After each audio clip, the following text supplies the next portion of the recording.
Joseph గారు, నిన్న doctor John Mangacharyulu గారు, ఈరోజు రెవరెండ్ జోసఫ్ కిషోర్ గారు. దేవుని స్తోత్రం. అందరూ చెప్పండి హల్లెలూయా. చెప్తున్నాడు, రాత్రి పాడుకున్నాం, కన్నీళ్లతో మనం దేవుని వేడుకున్నాం. ఆ తప్పిపోయిన గొర్రెలను వెతికి సమకూర్చుటలో అనుకోని విధంగా దేవుడు భవిష్యత్తులో ఆయన కూడా ఒక పాత్రగా వాడుకోబోతున్నాడని నేను నమ్ముతున్నాను. గౌతమ విశ్వాస సంఘస్థులందరూ చెప్పబట్టండి. క్రైస్తవం అది ఆయనకి తెలీదు, నాకు తెలియదు, కానీ దేవునికి తెలుసు. దేవుని స్తోత్రం. సో వారిని బట్టి దేవుని స్తుతిస్తున్నా. దానికి కూడి చేరిన మీ అందరికీ ప్రభువుని వందనాలండి. తెరిచి 1 తెస్సలోనికీయులకు రాసిన పత్రిక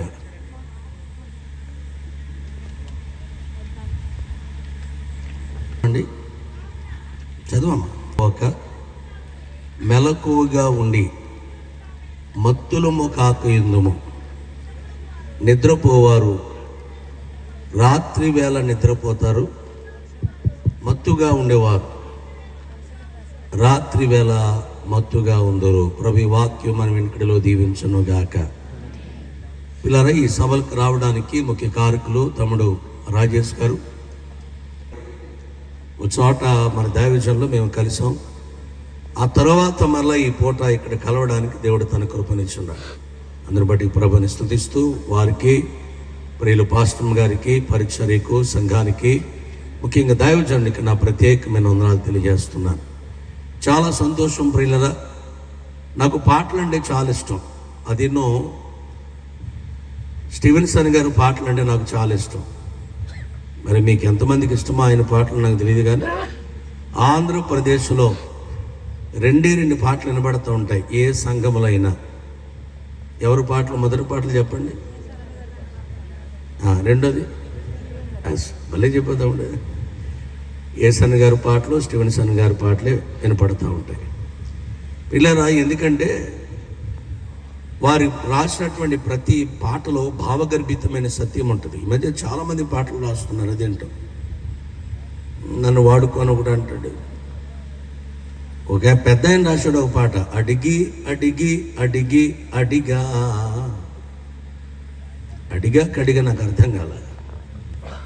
అద్భుతమైన ఉద్యోగం అని నేను అన్నాను ఆయనతో, బాబురావు గారితో. అంతకంటే అద్భుతంగా దేవుడు వాడుకుంటున్నాడు. ఆశీర్వాదకరమైన దేవుని బిడ్డ. ఈరోజు మరి స్టీవెన్సన్ గారిని నేను కూడా చూడటం, వారి పాటలు నేను కూడా ఇప్పటి వరకు వినటం నాకు చాలా ధన్యత. వారిని బట్టి నేను ప్రభుని స్తుతిస్తూ అన్నకన్నా ప్రత్యేకమైన వందనాలు తెలియజేస్తూ ఉన్నాను. నాకు నాన్నగారు శిఖామణి గారు అంటే చాలా ఇష్టం. ఎందుకంటే వారు నేను చాలా చోట్ల కలుస్తుండేవాళ్ళు.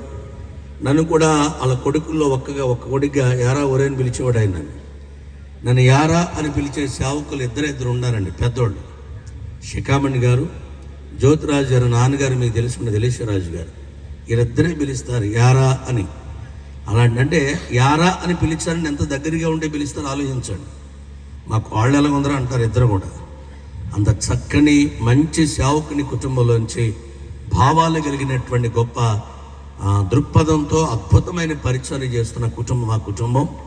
మరి స్టీవెన్సన్ గారిని బట్టి, వారి కుటుంబాన్ని బట్టి ప్రభుని స్తుతిస్తూ చాలామంది దేవుని సేవకులు ఇక్కడ ఉన్నారు. అయ్యగారులు వారందరికీ నా 3 అయిపోయేదయ్యా మీటింగ్ అయ్యేటప్పటికి. అండి నేను ఇదే కవితలో మీటింగ్ వచ్చాను. పాస్టర్ శ్యాంబాబు గారు వడ్లమన్నాడు.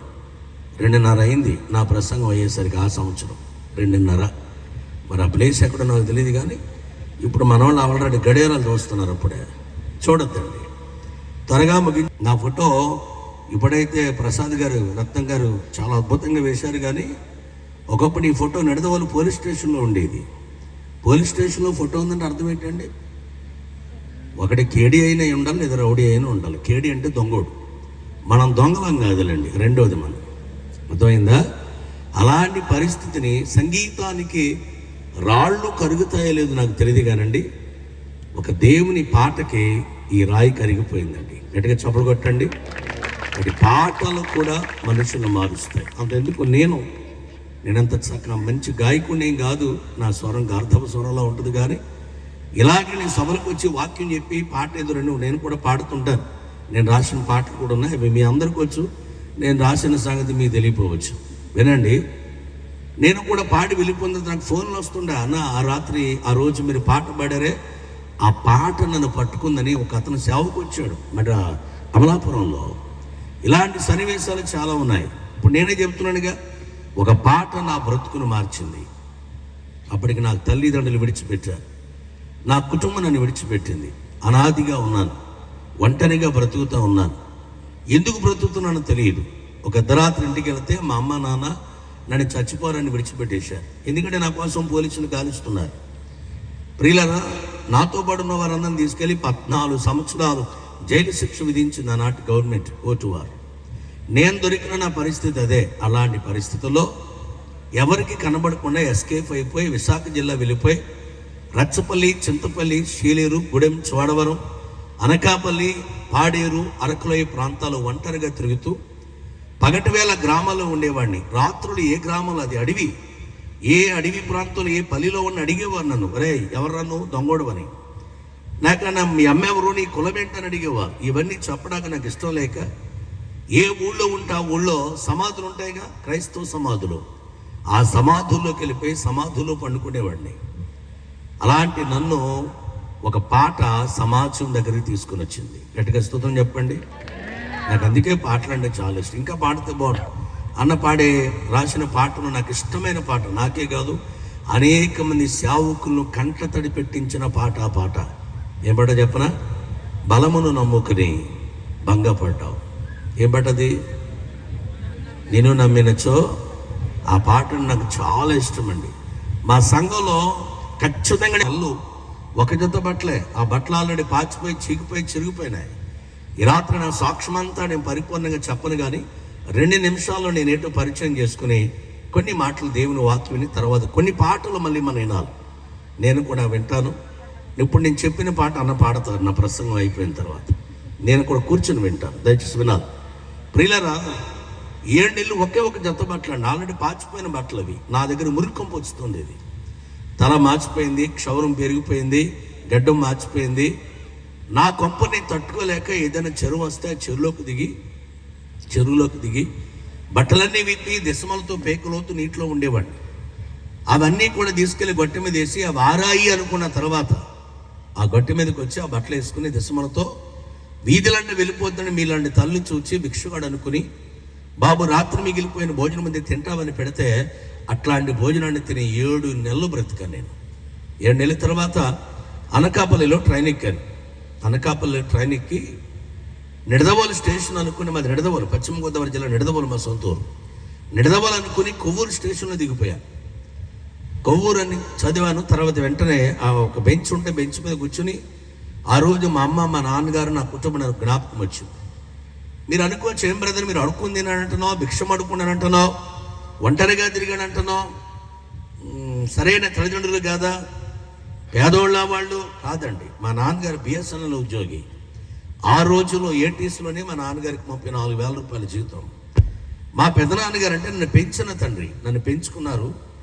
మా అమ్మ వాళ్ళ అక్క భర్త మా పెదనాన్నగారు, ఆయన బిఎస్ఎన్ఎల్ ఎస్డిఓటి ఆఫీసర్ అండి. ఎస్డిఓటి అంటే జిల్లా ఆఫీసర్. ఆ ఇంటికి నేను ఒకే కొడుకుని, ఈ ఇంటికి నేను జ్యేష్ఠుడిని. 2 అమ్మల ముద్దులు కొడుకుని నేను. ఎంత చక్కగా పెంచుంటారో చూడండి. పైపెంచు నేను బాగా చదువుకున్నాను, చదువు సంధ్యాలని ముద్దోడిని ఏమీ కాదు నేను. ఇలాంటి పరిస్థితుల్లో ప్రియమైన వాళ్ళరా, మొత్తానికి ఆ దినాన్ని మా అమ్మ గుర్తుకొచ్చి వారి పెంపకం నాకు జ్ఞాపకానికి వచ్చి ఆడవటం ప్రారంభించాడు. ఏడుస్తూ కొవ్వూరు నుంచి అడ్డదారు ఉంది నిడదవోలు, కొవ్వూరు, మల్లవరం, చంద్రవరం, దారవరం, మార్కొండపాడు, బ్రాహ్మణగూడెం, నిడదవోలు అనే ప్రాంతానికి వచ్చాను. మధ్య ఒక ట్రాక్టర్ వచ్చింది, ట్రాక్టర్ ఎక్కాను. నిడదవోలు అప్పుడు దాని పాటి మీద అనేవాళ్ళు, ఇప్పుడు అది గణేష్ చౌక్ అంటున్నారు. అక్కడ దిగి నిడదవోలు మాది జ్యోతి కాలనీ, మెల్లగా నడుచుకుంటూ వెళుతున్నాను. నేను నడుచుకుంటూ వెళుతూ ఉంటే నేను అనుకున్నాను, ఇప్పుడు నేను పోలీసు వాళ్ళు ఎవరైనా చూస్తే తప్పకుండా అరెస్ట్ చేస్తారనుకుని. అందుకు కనబడకుండా రహస్యంగా వెళ్ళి మొత్తానికి ఇంటి తలుపు కొట్టాను. మా ఇంటి ఎదురుగుండానే ఆ వరండాలో పెద్ద గడియారం ఉండేది, ఇలా ఊగుతూ ఉండేది గడియారం గంట. ఆ గంట చూస్తే సుమారు 1 గంట అయింది. అర్ధరాత్రి 1 గంట సమయంలో తలుపు కొడితే మా అమ్మ తలుపు తెరిచి, ఎప్పుడు భోంచేసావు, ఎలాగున్నావు, ఇవేం అడగలేదండి. మా అమ్మ నన్ను చూసి మాట్లాడిన మొదటి మాట, నువ్వు ఇంకా బ్రతికే ఉన్నావా అని అందండి. మా నాన్నగారు వచ్చి అన్నాడు, రేయ్ అనేకులు చనిపోతున్నాను కానీ నీలాంటి వాడికి చావరాదా, ఇంటికి రా, నువ్వు బ్రతికి మమ్మల్ని చంపుకు తింటావని మా నాన్నగారు చనిపోమని సలహా ఇచ్చాడు. నాకు చెల్లి తమ్ముడు ఉన్నాను. ఆ 20-40 వచ్చిన చూసి వరండాలోంచి లోపలికి వెళ్ళిపోయారు. తలుపేసేసాను అందరూ కలిసి, కన్నీళ్ళు గారుస్తూ ఏడుస్తూ. ప్రక్కన ఉన్న పల్లెటూరు వెళ్ళాను, అంటే మా పెదనాన్నగారు ఊరు ఎస్డివటిగా. తెల్లవారిపోతుంది, తలుపు కొడితే ఆయన తలుపు తెరిచాడు. నన్ను పట్టుకుని ఏడవటం ప్రారంభించాడు ఆయన. నేను అనుకున్నాను, కన్న తల్లికి కన్న తండ్రికి లేని ప్రేమ మమకారాలు పెంచిన వాళ్ళకు ఉన్నాయి. ఇక్కడి నుంచో నాకు అమ్మా నాన్న వాళ్ళు కాదు వీళ్ళే. ఇక్కడి నుంచో డబ్బులు పట్టుకుని, ఇక్కడి నుంచో ఏదైనా ఒక బట్టలు పెట్టుకుని మొత్తానికి బొమేకు మెడ్రాస్కు వెళ్ళిపోయి రహస్యంగా పేరు మార్చుకుని బ్రతికేద్దాం అనుకున్నాను. ఆ రోజు తెల్లవారుజాములకు అనుకుంటూ ఉండగానే 1 నిమిషం దాటలేదేమో మా పెదనాన్నగారిని విడిచిపెట్టి లోపలికి వెళ్ళి 100 రూపాయలు తీసుకొచ్చి అప్పటికే చిరిగిపోయిన జేబులో పెట్టి అన్నాడు, ఇంకెప్పుడు మా ఇంటికి రావద్దు అన్నాడు. దయచేసి నువ్వెవరో మాకు తెలియదు, నీ సంగతి మాకు అనవసరం, దయచేసి చెబుతున్నాను, ప్లీజ్ ఇంకెప్పుడు మా ఇంటి పేరు ఎక్కడా చెప్పొద్దురా అని ఇక్కడ చేపెట్టి బయటికి నెట్టుకొని తీసుకెళ్ళిపోయాడు. కన్నీరు కారుస్తూ ఏడుస్తూ ఎర్నగూడెం అనే ప్రాంతానికి వచ్చాడు. నిడదవోలుకు ప్రక్కనే ఉంటుంది. మళ్ళా కొవ్వూరు రాజమండ్రి మెయిన్ రోడ్, అది ఎన్హెచ్వి రోడ్. అది అక్కడికి వెళ్ళాను. ఎర్నగూడెంలో నేను 1989 సంవత్సరం సంగతి చెబుతున్నాను. నేను అప్పట్లో సెల్స్ లేవు. ఒక టెలిఫోన్ బూత్లోకి వెళ్ళాను. ఒక టెలిఫోన్ బూత్లోకి కూర్చుని వరంగల్ జిల్లాలో డిఎస్పీగా పనిచేస్తున్నాడు మా అమ్మ వాళ్ళ అన్నయ్య, నా మేనమామ. నాలాగే ఉంటాడండి, అప్ టు బాటం. ఈ శిరస్సు మీద చిరుపాద వరకు నా ఆకారం, అంటే ఆయన పోలికలు నేను పుట్టానట. అంచేత చిన్నప్పటి నుంచి నేనంటే చాలా ఇష్టం ఆయనకి. నాకు ఏది కావాలో అవన్నీ ఆయనే కొనిస్తూ ఉండేవాడు. తన కూతురు పుట్టింది, నాకు కాబోయే భార్యగా పేరు కూడా పెట్టారు అల్లుండి కనుక. నాకేది కావాలో చూడటం ప్రారంభించారు వారు. అంచేత ఆ ప్రేమతో నేను ల్యాండ్ లైన్ గుర్తుంది, ల్యాండ్ లైన్ ఫోన్ చేశాను. ఆయనే మార్నింగ్ ఫోన్ ఎత్తాడు 8 గంటలకి. అంటాడు, ఎవరు మీరంటే నేను చెప్పడం ప్రారంభించాను. మావయ్య, నేను శ్రీనివాసుని మాట్లాడుతున్నాను. దుర్మార్గుండే, చెడిపోయిన చెడ్డోడ్నే. దయచేసి నువ్వు డిఎస్పీగా ఉన్నావు గనక, పోలీస్ డిపార్ట్మెంట్లో ఉన్నావు గనక నీ పరపతి ఉపయోగించి నా మీద ఉన్న కేసులు కొట్టించి నన్ను స్వతంత్రుడిగా చేయి. ఎప్పటికైనా నీ కాబోయే ఎల్లుండి కదా, ఒక చిన్న ఉద్యోగం ఇప్పించు, చదువుకున్నాను కదా అని కన్నీరు గాల్చి ఏడుస్తూ ఉంటే ఆయన నాతో మాట్లాడే మొదటి మాట, రేయ్ ఏం మాట్లాడుతున్నావు నీకన్నా అర్థమవుతుందా? అసలు నీ పరిస్థితి ఏంటో నీకు తెలుసా? భిక్షగాడా, బికారి అని భయంకరమైన బూతులు మాట్లాడాడండి. పోలీసు భాష తిట్టి తిట్టి తిట్టి మరొక్కసారి కనుక నా ఫోన్ చేస్తే నేనే డిపార్ట్మెంట్ పట్టించేస్తానని భయంకరంగా మాట్లాడి ఆయన ఫోన్ పెట్టేశాడు. చిన్నమేనమ్మ కటక్కనే ప్రాంతం ఉన్నారు ఒరిస్సాలో. ఆయన అడ్రస్ నాకు తెలియదు. మరణమే తథ్యం అనుకున్నాను. ఎవరి కోసం బ్రతకాలో తెలియదు, దేనికోసం బ్రతకాలో తెలియదు. ఎవరు లేని అనాథిగా ఉన్నాను. నేను అనుకున్నాను మెయిన్ రోడ్లో నడుస్తూ ఆ వచ్చే లారీ చూసి బస్సు చూసి అనుకునేవాడిని, ఆ బస్ కింద పడిపోయి చచ్చిపోదాం, ఆ లారీ కింద పడిపోయి చనిపోదామని మానసిక రోగినైపోయాను. మనసులో ఫిక్స్ అయిపోయాను చనిపోదామని. రాత్రి వేళ చెప్పాను కదా, పగటి వేళ ప్రియులరా గ్రామాల్లో ఉండి అడుక్కుని తింటూ, రాత్రులు ఎక్కడో సమాధుల్లో పండుకుంటూ, అది పశ్చిమ గోదావరి జిల్లా పోలవరం ప్రాజెక్టు కడుతున్నారు ఇప్పుడు. దాని యువకర భాగంలో ఉంది గూటాల అనే ఊరు. అది పి జోషి గారి సొంతూరు. అది గోదావరి గట్టు. ఆ గట్టుకి ఈ రైట్ సైడ్లో గోదావరి నీటి మట్టం ఉంటుంది. ఆ నీటి మట్టానికి గట్టుకి మధ్యలో లంకలు అంటారు, పొలాలు ఉన్నాయి, కొబ్బరి తోటలు, అరటి తోటలు ఉన్నాయి. ఇది గోదావరి గట్టు మీదే తార్ రోడ్డు. రోడ్డు మీద బస్సులు వెళుతూ వస్తూ ఉంటాయి. ఈ పక్కన తాళ్ళపూడి, గోటాల, పోలవరం, మధ్యలో గ్రామాలు ఉన్నాయి. ఈ ప్రక్కన గ్రామం, ఇది గోటాల గ్రామం. ఆ గ్రామంలో పెద్ద లూథరన్ చర్చ్ ఉంది. ఆ లూథరన్ చర్చ్ ప్రక్కన పెద్ద తాటాకిల్ ఉంది. ఆ తాటాకింట 6 బయట జ్ఞాపకార్థ కూటం జరుగుతుంది. ఆ జ్ఞాపకార్థ కూటానికి వాక్యం చెప్పడానికి పాస్టర్ తాడి గడప మలాకి అని పాస్టర్ గారు ఇలాగే స్పీకర్గా వచ్చాడు. ఆయన సొంతూరు దుద్దుకూరు అనే ఊరు. గౌరీపట్నం మీరు వినుంటారు, గౌరీపట్నం ప్రక్కనే ఉంటుంది దుద్దుకూరు అనే ఊరు. ఆయన వాక్యం చెప్పడానికి వచ్చి వాక్యానికి ముందు పాట పాడుతున్నాడు. ఆదరణ కోడిక కదా, జ్ఞాపకార్థ కోడిక. గుండె చెదరిన వారిని బాగు చేయు వాడని, వారి గాయములన్నీయు కట్టుచున్నవాడని, దేవునికి స్తోత్రము గానము చేయుటయే మంచిది. ఈ పాట పాడాడండి. గుండె చెదన వారిని బాగు చేయవాడు. ఈ మాట విన్న వెంటనే సమాధి మీద పడుకుని నేను లేచి కూర్చుని మెల్లగా గ్రామంలోకి వచ్చాను. దేవునికి స్తోత్రం చెప్పండి. ఆ రాత్రి ప్రభువును పట్టుకున్నాడు. సమాధి మీద పడుకునేవాడిని. అప్పటికి దాదాపు 7-8 నెలల నుంచి పగటి వేళ అడుక్కుని తినేవాడిని. ఆ రాత్రి దైవజనుడు వాక్యం చెబుతుంటే అల్లం దూరంలో పూరి గుడిస్తుంది, సూర్య కిందకు వచ్చినాను. అయ్యగారి వాక్యం నాకు పాస్టర్లు అంటే అంతకుముందు పడేది కాదు. పాస్టర్లను కొట్టేవాడిని, పాస్టర్లను తిట్టేవాడిని. నిజం చెప్పనా, ఇలాంటి సేవకుని చాలామందిని అపహాసించాను నేను. మీకు ఎంతమంది తెలుసు యేసన్న గారు? ఇంతపాటి గొడ్డలు పట్టుకుని వెళ్ళాను నేను చంపేయడానికి ఆయన్ని. ఆ సభ కీబోర్డిస్ట్ ఎవరో చెప్పనా? పాస్టర్ జాన్ వెస్లీ రాజమండ్రిలో పరిచయం చేస్తున్నారు. ఆ సభకి తపలిస్ట్ ఎవరో చెప్పనా? నేను చంపడానికి వెళ్ళినప్పుడు పాస్టర్ రమేష్ గారు విజయవాడలో పరిచయం చేస్తున్నారు. వారిని అడిగి చెప్తాను. అర్థమైంది? రెడ్డిపాల్ గారు, ఇంకా చాలామంది దేవుని సేవకులు ఉన్నారు. పాట ఇవ్వలేదని బాగా తాగేసి, అదేంటో నాకు బాగా తాగితే యేసుప్రభు పాటలు వచ్చేయండి. ఉంటారు అక్కడక్కడ పల్లెటూళ్ళలో నాలంటి దుర్మార్గులు. తాగితే ప్రభు పాటలు వస్తాయి, తాగకపోతే సినిమా పాటలు పాడేవాడిని. బాగా తాగినప్పుడు వచ్చిన పాట ఏంటి చెప్పనా? నాకు అప్పుడు దేవుడు ఎవరు అనుకున్నారు? ఇప్పుడు దాకా చెప్పారు కదా స్టీవెన్ గారు, డాక్టర్ బిఆర్ అంబేద్కర్. అంబేద్కర్ అంటే నాకు చాలా ఇష్టం. నేను 2వ తరగతి చదువుతున్న రోజుల్లో మా టీచర్ అంది, వారు అంబేద్కర్ ఎలా రాంది, ఒళ్ళు మండిపోయింది నాకు. ఇది ఎక్కడ కూడవా? నా పేరు శ్రీనివాస్ అండి. నన్ను అంబేద్కర్ అంటది ఏంటంటే దగ్గరికి వెళ్ళి, ఏంటి టీచర్ నా పేరు శ్రీనివాస్ అని అంబేద్కర్ కాదంటే అంది, ఒరే నీ తలకైంత లా ఉందిరా, నువ్వు అంబేద్కర్లా ఉన్నావురా, అందుకే ఇక నీ పేరు అంబేద్కర్ అన్నదంతే. అప్పటి నుంచి నాకు అంబేద్కర్ అంటే ఏంటో తెలియదు, కానీ చదువుకున్నాను గనక అంబేద్కర్ ఎవరో చదివారు. ఆ తర్వాత ఆయన మీద నాకు ఆరాధన భావం ఏర్పడింది. తర్వాత ఆయన నాకు దేవుడు అయిపోయాడు. నిజం చెప్తున్నాను, అప్పట్లో నాకు ఆయనే దేవుడు. ప్రభుని నమ్ముకున్నాను గనక యేసు ప్రభుయే దేవుడు. ఆయన అంటే నాకు ఇప్పటికీ చాలా అభిమానం. నిజం చెబుతున్నాను. ఆయన కాళ్ళ సందులో తలకాయ పెట్టేవాడిని బాగా తాగేసి. తాగినప్పుడు ఆయన కాళ్ళ సందులో తలకాయ పెట్టి 20 అడుగుల విగ్రహం ఉంది నిడదవల్లో. ఆ విగ్రహం ఆయన ఎలాగ ఉంటాడు కదా, అంబేద్కర్ ఎక్కడన్నా ఇలాగే ఉంటాడుగా, ఇక్కడ కూడా అలాగే ఉన్నాడు. నేను వస్తూ చూశాను. ఎక్కడంటే అంబేద్కర్ దగ్గర నుంచి చూపిస్తుంది ఇలాగ టర్నింగ్, గోగిలమ్మ తల్లి. వింటున్నారా? కాబట్టి పిల్లరా ఆ కాళ్ళ సందులో తలకాయ పెట్టి పాడేవాడిని. ఏం పాట? దేవా పాపిని నిన్నాశ్రయించాను. ఎవరినే?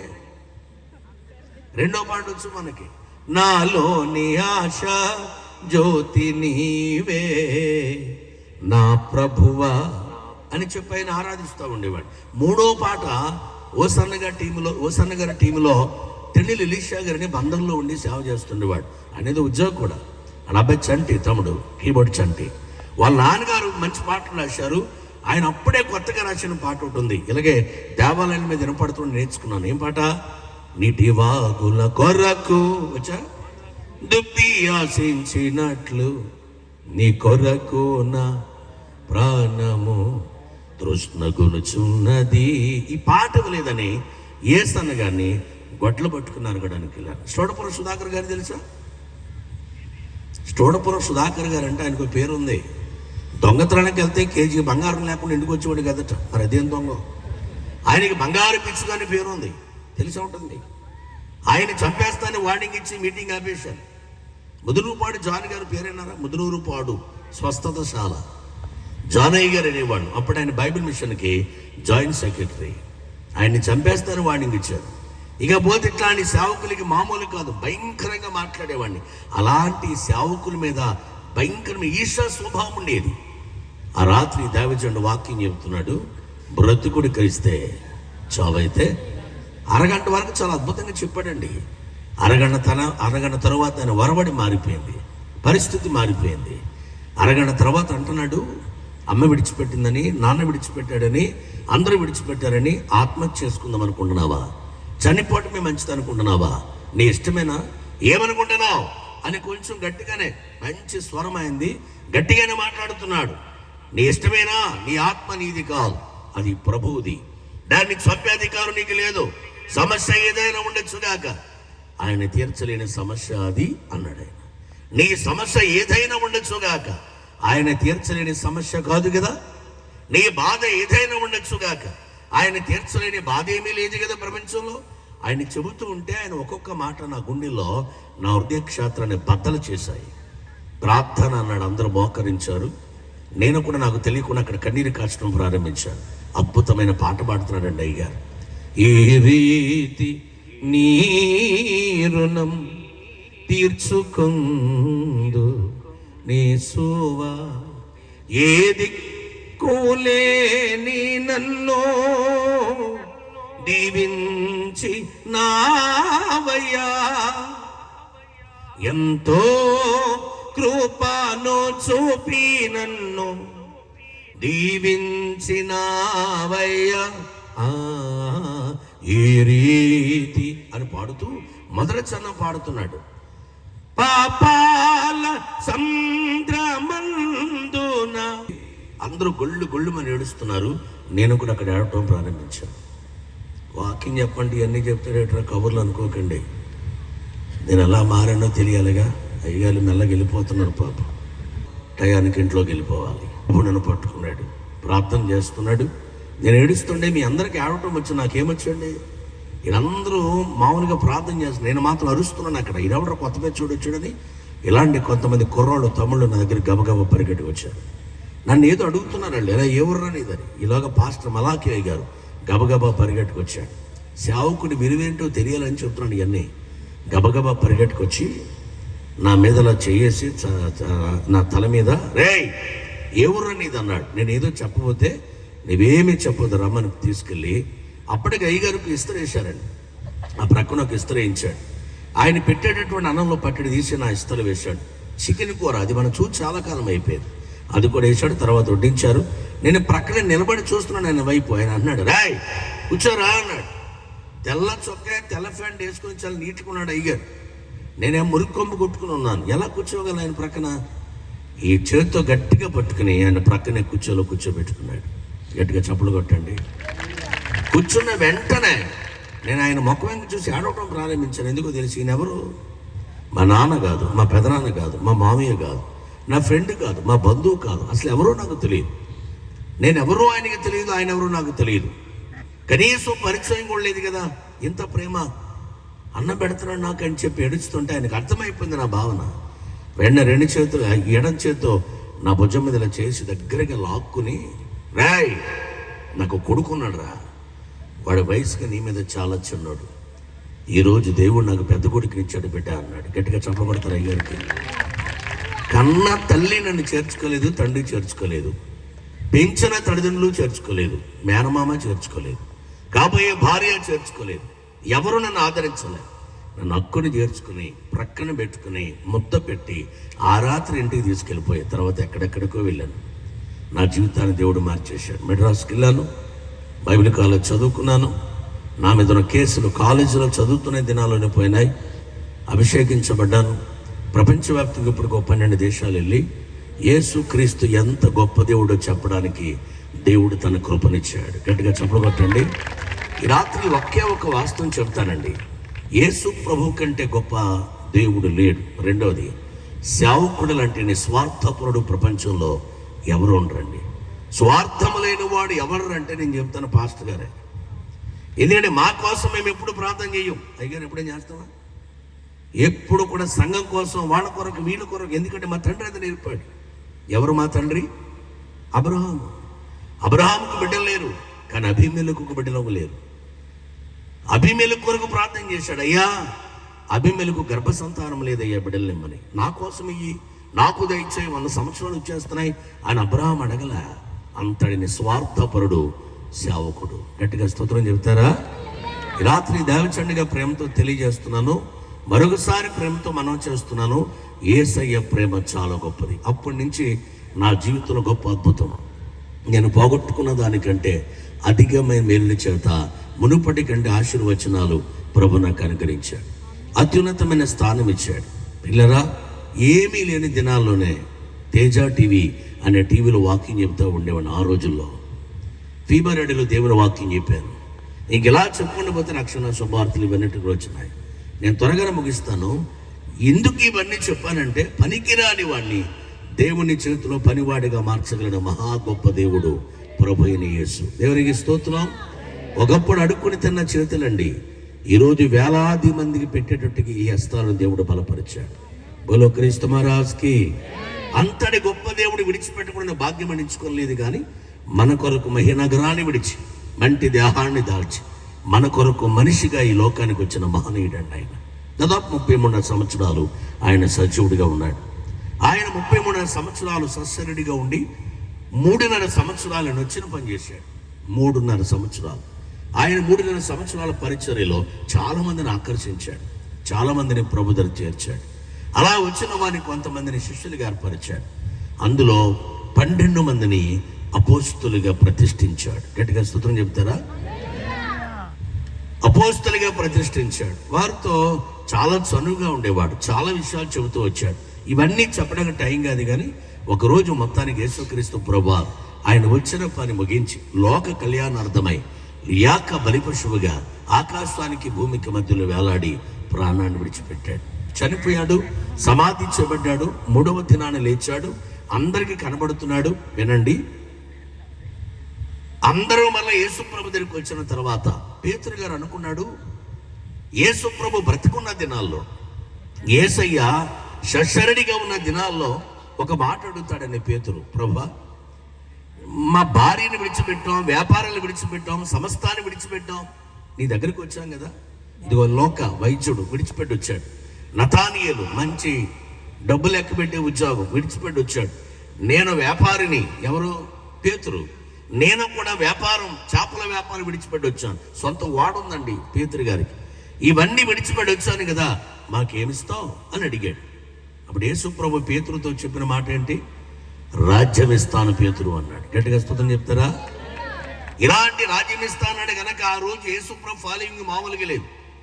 యేసు ప్రభు ఎక్కడ ఉంటే అక్కడ ప్రజలు వచ్చేవారండి. సమాజ మందిరాల్లో యేసు ప్రభుని చంపేయడం గల కారణం ఏంటండి? అసలు యేసు ప్రభు చనిపోతే బాగుండు అనేటువంటి మనసు ఎవరికి వచ్చింది? మొట్టమొదటిగా అన్నా కైఫాకి. అన్నా కైఫా ఎవరు? పాస్టర్ గారు, యాజకులండి, వాళ్ళు ప్రధాన యాజకులు. అలాంటి వాడు యేసు ప్రభుని చంపాలి అని ఆలోచన రావడం గల కారణం ఏంటి? వీళ్ళ వ్యాపారం దివాళా తీస్తూ ఉంది. నేను త్వరగా ముగిస్తాను. నేను అలాంటి సమయంలో యేసు ప్రభు ప్రియుల బతుకున్నప్పుడు రాజ్యం ఇస్తా అన్నాడు. యేసు ప్రభు ఎక్కడుంటే అక్కడ ప్రజలు వెళ్తున్నాను కనుక ఎప్పటికైనా యేసు ప్రభు రాజు అయిపోతాడు, చక్రవర్తి అవుతాడు. ఈయన గనక రాజు అయితే ఖచ్చితంగా మహామంత్రిని, అందరికంటే పెద్దోడు నేనే గనక నాదే ఆ స్థానం అనుకున్నాడు. అలా కనుక్కున్న పేతురికి నిరాశ మిగిలిచి యేసు ప్రభు సమాధి చేయబడి చనిపోయాడు. చనిపోయి సమాధి చేయబడ్డాడు. పేతురు అనుకున్నాడు, రాజ్యం ఇస్తాన్న రాజు చేయలేడు, ఇక రాజ్యం ఎక్కడిది అనుకుని వెంటనే యోహాను యాకోబులతో ఒక మాట అన్నాడు, అబ్బాయి రాజ్యం ఇస్తా అన్నాడు, ఈరోజు ఆయన లేడు, నేను మళ్ళీ వెళ్ళిపోతానని చెప్పి చేపలు పట్టుకోవడానికి వెళ్ళిపోవటానికి ప్రారంభిస్తే పేతురు, యోహాను, మిగతా వాళ్ళందరూ అన్నారు, యాకోబు, యోహాను వీళ్ళందరూ అన్నారు, మేము కూడా వచ్చేస్తాం పదన్నారు. వీళ్ళందరూ వెళ్ళిపోయి చేపలు పట్టుకున్నారు. దేవాతి దేవుడు ఆ తిబేరియా, గలిలయ, గెన్నెసరస్సు, ఈ 3 ఒకటే, ఆ సముద్ర తీర ప్రాంతంలో చేపలు పడుతూ ఉండగా వారికి ప్రత్యక్షమై ఆ తెల్లవారుజామున ప్రభు పిలుస్తున్నాడు, పిల్లలారా తినుటకు ఆహారం ఏమైనా ఉన్నదా? ఈ మాట వినగానే పేతురు గారికి చాలా కోపం వచ్చింది. ఈయనెవడ పెద్ద బేరగాడు వచ్చాడని, రాత్రంతా శ్రమ పడినా మాకు చేపలు లేదురా, ఏం దొరకలేదు అన్నాడు. యోహాను గారు ప్రభు స్వరాన్ని గుర్తుపెట్టాడు. యేసు స్వామి అని త్వరగా వచ్చి ప్రభుని హత్తుకున్నారు. ఆ తర్వాత ఏదో ఆకలి తీరింది. ప్రభు అడిగాడు, పేతురు నన్ను ప్రేమిస్తున్నా అన్నాడు. ఎలా ప్రేమించాలో చెప్పాడు, ఏ విధంగా చేయాలో చెప్పాడు. ఇవన్నీ అయిపోయిన తర్వాత ఒకరోజు యేసు ప్రభు పేతురుతో కథమ శిష్యులతో చెప్తున్నాడు, అయ్యా నేను వెళ్ళే సమయం అయింది అబ్బాయి, నేను వెళ్ళిపోతున్నాను, మీరందరూ జాగ్రత్తగా ఉండండి అన్నాడు. కోపం వచ్చిందండి పేతురు గారికి. అసలు నేను మమ్మల్ని ఎవడో పిలవమన్నాడు? మిమ్మల్ని పిలిచారు, మీ వెనకాల వెంబడిస్తున్నాం, సమస్తాన్ని విడిచిపెట్టి నీవు ఈ లోకాన్ని విడిచిపెట్టి చనిపోయావనుకుని మళ్ళీ నువ్వు చనిపోయిన తర్వాత చేపలు పట్టుకుండా వెళ్ళావు, మా పని మేము చేసుకుంటున్నాం, మళ్ళీ వచ్చావు, మళ్ళీ వచ్చి వెంబడించమంటే మళ్ళీ వస్తున్నావు, అలాంటి ఇప్పుడు నువ్వేమో వెళ్ళిపోతానంటున్నావు, ఇదేమో నీకు న్యాయమా అని చెప్పి కొంచెం గట్టిగానే తీర్మానించుకుని అడిగేద్దాం అనుకున్నాడు. కానీ ప్రభుని అడగలేక గొట్టకలు మిగుతున్నాడు. ఇది మాట హృదయం తెలిసిన వాడి కనుక యేసయ్య ప్రభుకు అర్థమైపోయి, పేతురు కంగారు పడకు, నేను ఎలాగ వెళుతున్నానో అలాగే మళ్ళీ తిరిగి వస్తాన్నాడు. గట్టిగా చప్పులు కొట్టండి. 2 మాటలు చెప్పిన ముగిస్తానండి. నేను ఎలాగ వెళుతున్నానో అలాగే మళ్ళీ తిరిగి వస్తాను అని చెప్పాడు పేతురు గారితో ప్రభు అయిన క్రీస్తు. పేతురు గారు అడుగుతున్నాడు, కొంచెం అంటే మీకు పాత నిబంధనలు ఎవరంటే ఇష్టం నాకు తెలియదు, కానీ నాకు దావీదు అంటే నాకు చాలా ఇష్టం. క్రొత్త నిబంధనలు ఎవరంటే ఇష్టం భక్తుల్లో మీకు? అందరికీ పౌలు గారి మీద పడతారు, కానీ నాకు పేతురు అంటే చాలా ఇష్టం. ఎందుకు పేతురు గారు అంటే ఇష్టం? పేతురు గారికి మనకు కొంచెం తత్సంబంధాలు ఉంటాయి. అప్పుడే యేసుప్రభుకు దేవుడు చెయ్యి అంటాడు, తర్వాత యేసుప్రభు ఎవడో తెలియదు అంటాడు. మనం కూడా అంతే కదా, అప్పటికప్పుడు మనసు మార్చేసుకుంటాం మనం. పేతురికి మనకి కొంచెం మంచి దగ్గర సంబంధాలు ఉంటుంటాయి. అంచేత పేతురు గారు అడుగుతున్నాడండి, ప్రభువా మళ్ళీ వస్తావా? నీ రాక మళ్ళీ ఉందా? వస్తావా నీవో? అయితే నీ రాకడకును యుగ సమాప్తికి సూచనలు ఏమిటి అని అడిగాడు. గట్టిగా స్తోత్రం చెప్పండి. ఈ మాట అడిగిన వెంటనే యేసుప్రభు అన్నాడు, అబ్బాయి కంగారు పడకు, నేను వచ్చేటప్పుడు ఇద్దరు కలిసి నాగలు దున్నుతూ ఉంటారు, అందులో ఒకరు ఎత్తబడ్డారు, ఒకరు విడిచిపెట్టబడ్డారు అన్నాడు. నాగలు దున్నే సమయం ఎప్పుడండి? మీరు త్వరగా చెబితే నేను ముగించేస్తాను, అందరం కలిసి ఫోన్ చేయవచ్చు. ఎప్పుడండి? ఎర్లీ మార్నింగ్, అది ఉదయం. ఎత్తబడింది ఎవరు? విడిచిపెట్టబడింది ఎవరు? నాగలు దున్నుతూ ఒక అతను అనుకుంటున్నాడు, ప్రభా ఈ నాగలకున్న కర్రు ఎలాగైతే భూమిలోనికి వెళ్ళి మట్టి గడ్డలంటిని మెత్తడి పిండిగా చేస్తుందో, నా కొరకు పొంతి పిలాతు సభలు మీరు ఉన్నప్పుడు నీ శరీరం అంతా నాగ చాలవలే దున్నారు కదా ప్రభా అని కన్నీరు కారుస్తూ దున్నుతున్నాడు. మరొకతను అనుకున్నాడు, ఇది ఎప్పుడు దున్నేస్తానో, ఎప్పుడు నీళ్లు పెట్టేస్తానో, ఎప్పుడు విత్తనాలు వేసేస్తానో, ఎప్పుడు పండేస్తుందో, ఎప్పుడు ఎప్పుడు ఎప్పుడు అనుకున్నాడు. ఈలోగా ప్రభు వచ్చాడు. ఎత్తబడింది ఎవరు ఇందులో? తమ్ముడు, మొదటివాడు రెండోవాడు కాదు, ఎవరో చెప్పేయి. వ్యవసాయం చేస్తూ సిద్ధపడ్డాడే, వ్యాపారస్తులారా వ్యాపారం చేయండి, మిమ్మల్ని ఉద్యోగస్తులారా ఉద్యోగాలు చేయండి, బడి పాటలకు వెళుతున్నారో, చదువుకుంటున్నావో, కాలేజీలో ఉన్నావో, యూనివర్సిటీలో ఉన్నావో, ఏ పని మీద ఉన్నావో పంచాయని కాదనట్లేదు, కానీ సిద్ధపాటు కలిగి మన పని మనం చేద్దాం. గట్టిగా స్తోత్రం చెప్పండి. సిద్ధపాటు లేకుండా నువ్వు ఏ పని చేసినా యేసు రాకళ్ళు ఎత్తబడే అర్హత నీకు ఉండదని ప్రేమతో మనం చేస్తున్నాను. మొదటి మాట ఇంతేనా ప్రభు అన్నాడు పేతురు. ఆగవయ్యా, నేను వచ్చేటప్పుడు దాన్ని కలిసి తిరగలు విసురుతూ ఉంటారు, అందులో ఒకరు ఎత్తబడ్డారు, ఒకరు విడిచిపెట్టబడ్డారు అన్నాడు. తిరగలు ఎప్పుడు విసురుతారు అంటవండి తల్లి? చెప్పు, తిరగలు ఎప్పుడు విసురుతారు? అర్థం అవలే అనకండే, టైం లేదు ఇక్కడ, త్వరగా చెప్పండి. ఇప్పుడైతే స్విచ్ చేస్తే గర్రమంటున్నాయి, కానీ ఒకప్పుడు అందరం ఇళ్లలో తిరగలు ఉండేవి కదా. తిరగలు ఎప్పుడు ఇసురుతారు? మధ్యాహ్నం భోజనం చేశాక పని పాట ఉండదుగా. ఇక ఎదురింటావిడ పిన్ని అనగానే ఆవిడ గిన్నెట్టుకు వచ్చేది, పిన్ని గిన్నె. ఇక ఎదురు బదురు వేసుకుని మొత్తం. బైబిల్లో ఒక మాట ఉంది, ఎక్కడ ఇద్దరు ముగ్గురు ఆయన నామాన్ని కూడా ఉంటారో. ఇప్పుడు అలా లేదు, ఇద్దరు ముగ్గురు ఉన్న చోట నాలుగో కొంప నాశనం కాదా? కౌతురం అయినా వేరేనా కదా? ఇందులో ఒక ఆమె అనుకుంటుంది, ఇది మధ్యాహ్నం గుర్తించుకోండి, ఇందులో ఒక ఆమె అనుకుంటుంది, ప్రభువా ఈ త్రిగలకున్న పై బండ కింద బండ మధ్యలో ఈ విత్తనం పడినప్పుడు అది పప్పు దినిసే ఏదైనా మెత్తడి పిండిగా చేయబడుతుంది కదా ప్రభువా, నా కొరకు మీరు పిండిగా తయారైపోయారు పొంతి పిలాతు సభలో. నీ శరీరం అంతా స్వగసరను స్వరూపమైనను లేనివాడిగా అయిపోయావా ప్రభా అని పశ్చాత్తాపంతో కన్నీరు కారుస్తూ సిద్ధపాటు కలిగి విసురుతా ఉంది. ఒక ఆవిడ అనుకుంటుంది, ఇప్పుడు విసిరేస్తానో, ఇప్పుడు నీళ్ళు పెట్టేస్తానో, ఇప్పుడు బాగా కలిపేస్తానో, ఇప్పుడు తిండే ఏంటండి, నేను తినవుతాను అంటలే, తినాలి కృతజ్ఞత కలిగి ప్రార్థన చేసుకుని తినాలి. ఇది మధ్యాహ్న కాల సమయంలో. వాస్తవం చెప్పన, దేవుని చిత్తం లేని ఒక ముద్ద తినడానికి కూడా మనకు అర్హత లేదండి. దేవుని స్తుతులు చెప్పండి. అప్పుడప్పుడు మనం భోజనం చేస్తూ మీరు అనవచ్చు, ఏమయ్యా మేం కష్టపడుతున్నాం జోసఫ్ కిషోర్ గారు, మా డబ్బులు అవి మేము తెచ్చుకున్నాం, దేవుని చిత్తం అంటే నేను చెప్తాను. అప్పుడప్పుడు మనం భోజనం చేస్తున్నప్పుడు అంటాం, ఏంటది? పొరం పోయిందా? ఎక్కడ పోయింది? ఫల మారింది, దాని అర్థం పొలి మారింది. పొలి అంటే నర్సులు డాక్టర్లు ఉంటే తెలుసు. ఇక్కడి నుంచి ఇక్కడ వరకు మనకు ఒక బోరే, ఇక్కడి నుంచి 3 బోర్లు ఉంటాయి. ఒకటి గాలి, ఒకటి ద్రవ పదార్థం, ఒకటి ఘన పదార్థం. ఘన పదార్థం అన్నం డాట్, అది ఏదైనా మటన్ ముక్క కావచ్చు, చికెన్ ముక్క కావచ్చు, అన్నం మెతుకు కావచ్చు. అది ఘన పదార్థంలోకి వెళ్లకుండా గాలి బోరకు అడ్డంగా వచ్చి నిలబడింది అనుకోండి, ఊపిరాడద్దా? ఈ దెబ్బకే మర్యాదగా లేచి గాలి బోర దగ్గర నుంచి, మీకు అర్థమయ్యే భాషలో చెప్తున్నా, ఘన పదార్థం బోర్లోకి వెళ్ళాలి. అలాగ వెళ్ళకుండా గాలి బోర్లోకి వెళ్ళిపోయింది అనుకోండి. ఇప్పుడేనా భోజనం చేస్తూ లేరా అండి? భోజనం చేస్తూ చనిపోయిన వాళ్ళు. అయితే మనం తింటున్నామంటే దాని అర్థం దేవుని మహాకృప. గట్టిగా స్తోత్రం చెప్పండి. ఇది మధ్యాహ్నం ఇంతేనా ప్రభు అన్నాడు పేతురు. ఆగవయ్యా, నేను వచ్చేటప్పుడు కలిసి పండుకుంటారు అబ్బాయి. అందులో ఒకరు ఎత్తబడ్డారు, ఒకరు విడిచిపెట్టబడ్డారు అన్నాడు. పండుకునేది ఎప్పుడు? అలాగని ఇప్పుడు ట్రై చేయొద్దు తమ్ముడు. మనోళ్ళందరూ చెప్పండి, రాత్రి నిజంగా ఇంటికాడ ఉన్నా ఈ టైంలో పడుకుంటారు మనోళ్ళు. అదిగో మా వాడిని బలి కూర్చోబెట్టారు. అయితే అందుకని నేను చెప్పకుండా నాకు జవాబు వచ్చేస్తుంది ఇక్కడ. ఏనండి ప్రియులారా, ఎప్పుడు కూడా 12 దాటకుండా నిద్రపోగా నువ్వు. కాబట్టి టైం ఉంది, కంగారు పడకు. రాత్రి ఇద్దరు కలిసి పండుకునేది ఎవరు? పెళ్ళయిందా నీకు? మరి నీకేం తెలుసు? భార్య భర్త. చూసావా? భార్య భర్త కలిసి పండుకుంటారు, మంచిదే. అందులో ఎత్తబడింది ఎవరు? భార్యనా భర్తనా? కంగారు పడకండి, చివరి రాత్రి కదా, కొంచెం తేల్చుకుని వెళ్ళిపోదాం. ఎన్ని సంవత్సరాలు పెడుతున్నారు సభలు, ఈ సంవత్సరం తేల్చేసుకుందాం.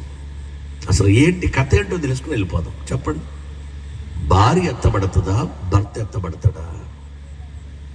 ఎవరు సిద్ధపడితే ఒకరికి.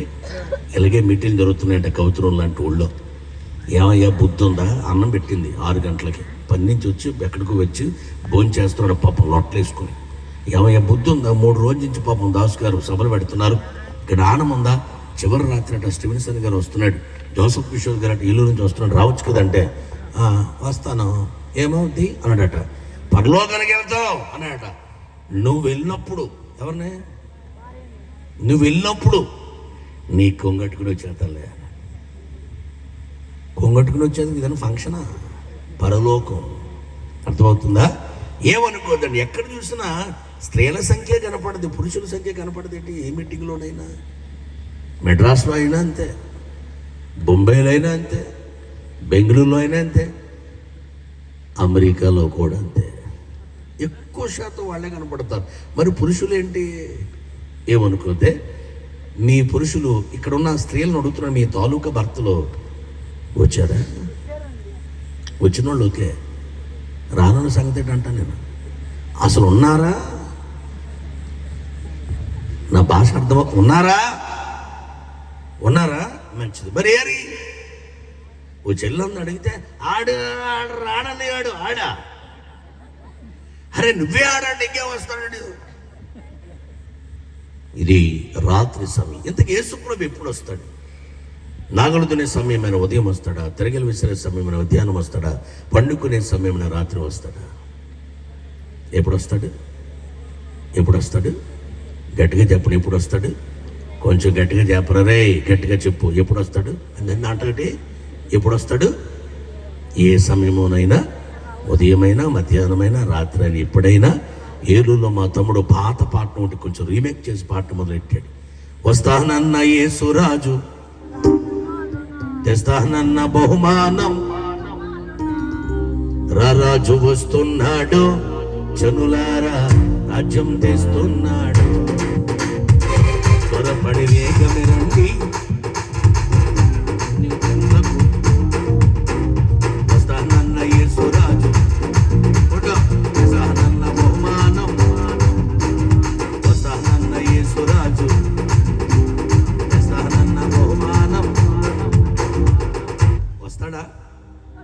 చెప్పాలి. వస్తాడా? తెస్తాడా? ఏం చేస్తాడు? బహుమానం. అదే బహుమానమే. ఏంటా బహుమానం? వాని క్రియలు చొప్పున. సరే, యేసు రావటం తథ్యం. ఈ రాత్రి ప్రియ నిరీక్షణ సభలలో, నిరీక్షణ పండుగలలో దైవజండిగా, దేవుని సేవకుడిగా ప్రేమతో మనం చేస్తున్నాం. ప్రభువారు రావటం తథ్యం. ఖచ్చితంగా వస్తాడు. కానీ ఏ సమయంలో వస్తాడో తెలియదు, ఏ గడిలో వస్తాడో తెలియదు. కావున మనం చదువుకున్న వాక్య భాగంలో, కావున ఇతరుల వలే నిద్రపోక మెలకు కలిగి ఉందాము. గట్టిగా స్తోత్రం చెప్పండి, గట్టిగా చెప్పండి, ఘనంగా చెప్పండి.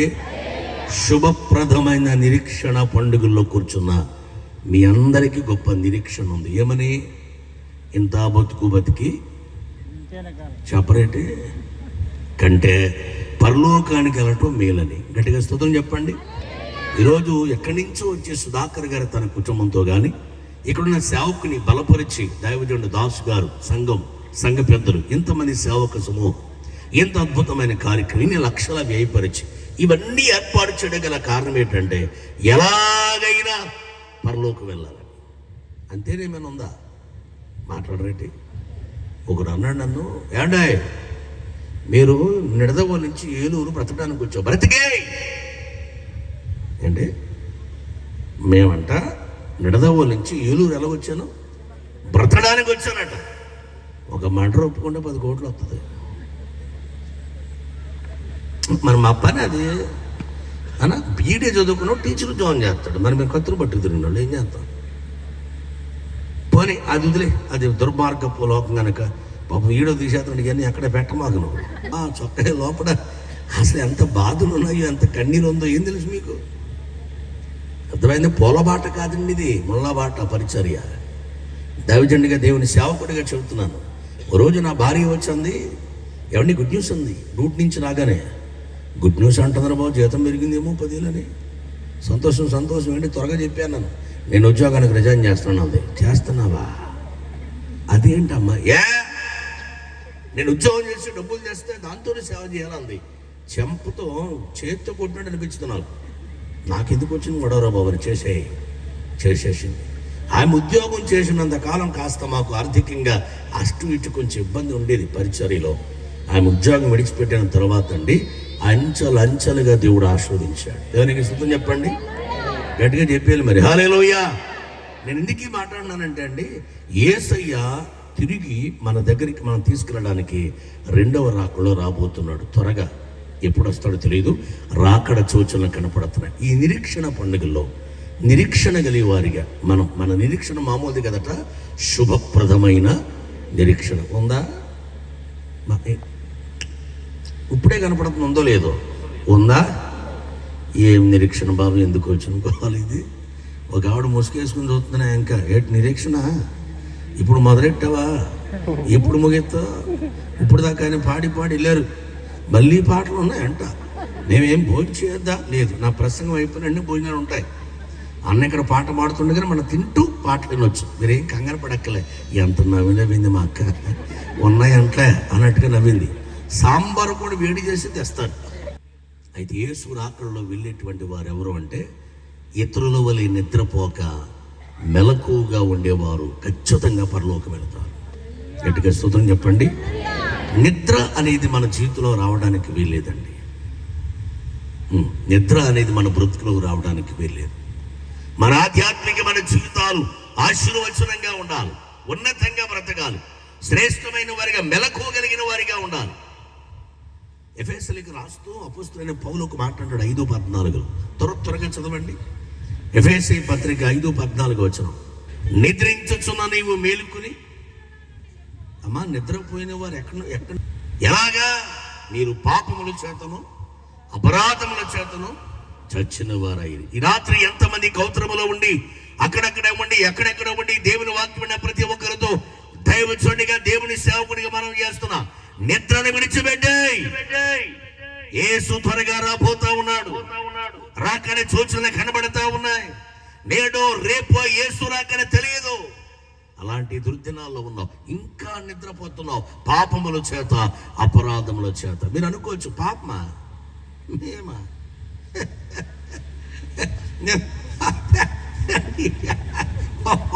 అంటే అబ్బా, ఆజ్ఞాతిక్రమమే. ఇప్పుడు చెప్పండి, నవ్వండి.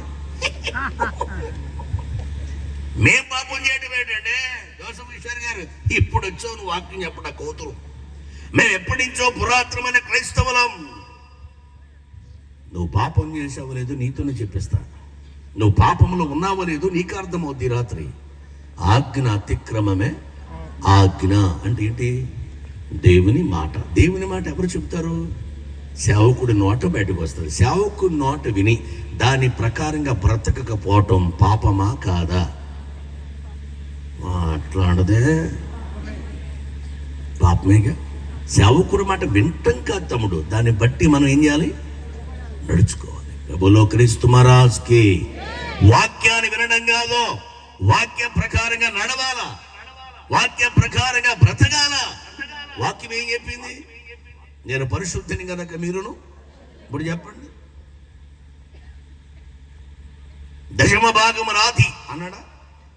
ఎవరన్నాడు ఈ మాట? జోసఫ్ కిషోర్ అన్నాడా? మరి మోషే గారు అన్నారా? స్వార్థరాజు గారు అన్నారా? స్టీవెన్ గారు అన్నారా? ఎవరన్నారు?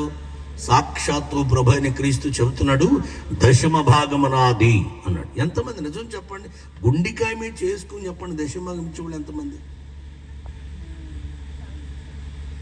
వెనకాల ఒక అన్న ఎత్తారు, ప్రయత్నిస్తున్నాడు, ఒక్కనే కనపడ్డారు నాకు ఇక్కడ. దశమ భాగం అంటే ఎంత కదా? ఏమంటారంటే బాప్తీసం తీసుకున్నంత మాత్రాన పరలోకం వెళ్ళిపోవండి, కొన్ని క్రమాలు ఉన్నాయి. ఆ మధ్య నేను చంద్రపూడి వాకింగ్ చెప్పడానికి వెళ్ళాను. వాళ్ళు ఏమన్నారంటే, అన్న మధ్యాహ్నం పూట కూడా వచ్చి కుటుంబ ఆశీర్వాద కొడుకు పెడుతున్నాను, రాత్రికి పబ్లిక్ మీటింగ్ అన్న ప్లీజ్ అన్నంటే, సరేనా బాబు వస్తానని చెప్పా. మధ్యాహ్నం ఎండ, భయంకరమైన ఎండ వచ్చేస్తుంది. అయినా సరే పాపం కార్లు వెళ్ళి దిగితే, నేను కార్లు ఎడుతున్నప్పుడే ఫోన్ చేశాడు, బ్రదర్ మధ్యాహ్నం ఏముండొచ్చమంటారు, ఏం తింటారు మీరంటే, బాబు ఎనవి వద్దు, నీకు దండం పెడతాను, ముద్దపప్పు నాన్న కొత్త ఓకే, అమ్మోయ్ నెయ్యి ఉంటుందా అన్న, ఏంటన్నా ఏం మాట్లాడుతున్నారు మీరు, ఆంబులెట్ కూడా వేపిస్తాం మంచిది అన్నాడు. మధ్యాహ్నం ప్రసంగం అయిపోయింది, అందరూ ఏదో భోజనం చేస్తాను, నేను ఒక కమ్మవారి ఇంటికి తీసుకెళ్ళాను. మధ్యాహ్నం భోజనం చేసి అక్కడ రెస్ట్ తీసుకోవడానికి సరే స్నానం చేశాను, భోజనానికి కూర్చున్నాను. ఈలోగా అమ్మాయి అన్నం పెట్టింది, పప్పు అక్కడ పెట్టింది, నెయ్యి వేడి చేసుకొస్తాకి వెళ్ళింది. వేడి నెయ్యి గిన్నె పట్టుకుని వస్తూ అంటది, అనయ్య 3-4 సంవత్సరాల నుంచి మీ ప్రసంగాలు వింటున్నాం మేము, చాలా సంతోషం అన్నా, ఈ సంవత్సరం కూడా మా సభలకు వచ్చారు, చాలా హ్యాపీగా ఉందన్నా, అన్నా మేము పరలోకం టికెట్ కొనేసుకున్నాం అంటుంది. నెయ్యిని పట్టుకొస్తూ, పరలోకం టికెట్ కొనేసివా? నాకు కూడా తెలియదు ఎంతవరకు, టికెట్ ఎంత అని అడిగాను. కాదన్నయ్య టికెట్ అన్నయ్య, ఇగో టికెట్ ఎంత? ఈలోగా లాయన్ గారు ఆవకాయ పచ్చడి తీస్తూ అంటాడు, అది కాదనయ్య పరలోక టికెట్ అంటే మా అయ్యగారు చెప్పాడు, పరలోక టికెట్ బాప్తీసం తీసుకుంటే పరలోక టికెట్. పుట్టిన వారు పెరగాలి కదా, పుట్టడం ముఖ్యమా, పుట్టిన బిడ్డను పెంచడం ముఖ్యమా? పెరగటం ముఖ్యమేగా. పుట్టినోడు పుట్టినట్లు ఉంటే ఎట్లా? మరగొచ్చుతానం కదా అది. నా భాషను అర్థం చేసుకోవాలి. ఈ రాత్రి పరలోకానికి వెళ్ళటం చాలా శ్రేష్టం, ఉన్నతం. అక్కడి నుంచి వచ్చాం, తిరిగి మళ్ళీ అక్కడికి వెళ్ళాలి, అది ఖచ్చితం, నిశ్చయం. మళ్ళీ చెబుతాను ప్రియమైన వాళ్ళారా, అక్కడికి మనం వెళ్ళాలంటే మన బ్రతుకులను దేవుని ఆజ్ఞను పాటిస్తూ ప్రభు మాటలు వింటూ. ఇంకో పాపం ఏంటి చెప్పనా? ప్రార్థన చేయకపోవటమే పాపం. మేమేం పాపం చేసామంటారేమో, మీరు ప్రార్థన చేయకపోవటమే పాపం. ప్రార్థన అంటే ఆయనతో మనం మాట్లాడటం, ఆయనతో మాట్లాడకపోవటం పాపం. ఆయన మాట్లాడుతుండగా మాటలు విని దాని ప్రకారంగా మనం బ్రతకకపోవటం కూడా పాపమే. కాబట్టి మీరు మృతుల్లో నుండి వెళ్ళండి అంటూ రోమిలికి రాస్తూ 13వ అధ్యాయం 11వ వచనం, త్వరగా రోమా పత్రిక 13వ అధ్యాయం 11వ వచనంలో ఈ మాట రాస్తున్నాడండి. ఏమన్నాడు? ఎరిగి నిద్ర మేలుక్కునే వేళ అనేదని తెలుసుకుని, నిద్ర మేలుక్కునే వేళ అయింది అంటే దాని అర్థం సేవకుల్ని చంపేస్తున్నారు, సంఘాలు పాడు చేస్తున్నారు, పరిచయను పాడైపోతున్నాయి, ఏమంటే రకరకాల బీభత్సంగాలు ఏర్పడుతున్నాయి, మత స్వేచ్ఛ లేదని చెబుతున్నారు. ఇందాక స్టీవెన్ గారు చెప్పినట్లుగా భయంకరమైన చట్టాలు తయారు చేస్తున్నారు. ఇలాంటి కాలం వచ్చేసింది. హాయిగా నిద్రపోయే టైం కాదు ఇది, అలసట తీర్చుకునే సమయాలు కావే, హ్యాపీగా బ్రతికే దినాలు కావే. నీ పాపాన్ని విడిచిపెట్టి, రుగ్మతలు విడిచిపెట్టి, నువ్వు చేస్తున్న ప్రతిబింబట్టి, దుర్వ్యాపారాన్ని విడిచిపెట్టి, దుష్కార్యాలు విడిచి యేసు దగ్గరికి రా. నిద్ర మెలుక్కుని వేళనదని తెలుసుకో. ఎక్కడైనా నిద్రను విడిచిపెట్టే. ఏ నిద్ర? మొదటి నిద్ర. ప్రభు చెప్పాడు, అబ్బాయి నినివే పట్టణం చాలా ఘోరంగా ఉంది, దయచేసి మీకు అర్థం కావటానికి వచ్చినా కూడా చెప్పను, నేను టైం లేదు, దయచేసి అక్కడికి వెళ్ళి వాళ్ళని తట్టి బుద్ధి చెప్పి రమ్మన్నాడు. ఎవరితో? యోనా గారితో. మీకు అన్నీ తెలుసు. యోనా గారితో. యోనా గారు నినివే వెళ్ళమంటే ఎక్కడికి వెళ్తున్నాడు? తర్షీషుకు వెళ్తున్నాడు. మధ్యలో ఏమొచ్చింది? పెద్ద తుఫాన్ వచ్చింది. ఈ వాడ కింద భాగంలో యోనా గారు ఏం చేస్తున్నారు? నిద్రపోతున్నారు. ఏ నిద్ర? ప్రపంచమంతా పెద్ద తలడిల్లిపోతా ఉన్నప్పుడు వాడ పగిలిపోయే పరిస్థితులు వచ్చింది. వాడ నాయకుడు అన్నాడు, అబ్బాయ్ వాడ మునిగిపోయే పరిస్థితి వచ్చేసింది, వాడలో ఉన్న వారులారా దయచేసి మీ సామాగ్రి బయటపడేయండి అన్నాడు. అందరూ అలాగే చేశారు. తదుపరి అన్నాడు, ఎవరు దేవుళ్ళను వారు ఆరాధించండి అన్నాడు. వాడలో ఉన్న వారందరూ ఎవరు దేవుళ్ళను వారు ఆరాధించడం, ప్రార్థించడం, భజన చేయటం ఇవన్నీ చేస్తున్నారు. ఇతను మాత్రం ఏమాత్రం భయం లేకుండా అడుగు భాగానికి పోయి నిర్లక్ష్యంగా నిద్రపోతున్నాడు. ఎవరేమైతే నాకేంటి? చెప్పండి, ఇదే నిద్ర? గట్టిగా చెప్పాలి, ఏ నిద్ర? నేను కులు ఇచ్చిన ఇంకా మీరు గాఢ నిద్ర అంటున్నారు. నిర్లక్ష్యపు నిద్ర. చెప్పండి, ఏ నిద్ర? నిర్లక్ష్యం. ప్రపంచమంతా ఎలాగుంది? అయ్యో సేవకుని చంపేశారే, పరిస్థితులు బాగాలేవు. ఇంకో వాస్తవం చెప్పనా, కరోనా మళ్ళీ స్టార్ట్ అయింది. ఎంతమంది తెలుసు మీకు? మొన్న వచ్చింది, 3 గుద్దులు గుద్దింది, వెళ్ళిపోయింది. 3 మొట్టికాయలు మొట్టి. అర్థమవుతుందా మీకు? శుభ్రంగా రేపు పొద్దున పప్పుచారు చేసుకుని తినేద్దాం అనుకుంటున్నామేమో, ఆమ్లెట్ వేసుకుని కుదరదు, మళ్ళీ వచ్చేస్తుందట. పరిస్థితులు తారుమారైపోతున్నాయి, వాతావరణ కాలుష్యం అయిపోయింది, పాపము చేత భూలోకం అంతా భయంకరంగా భ్రష్టత పట్టేసింది.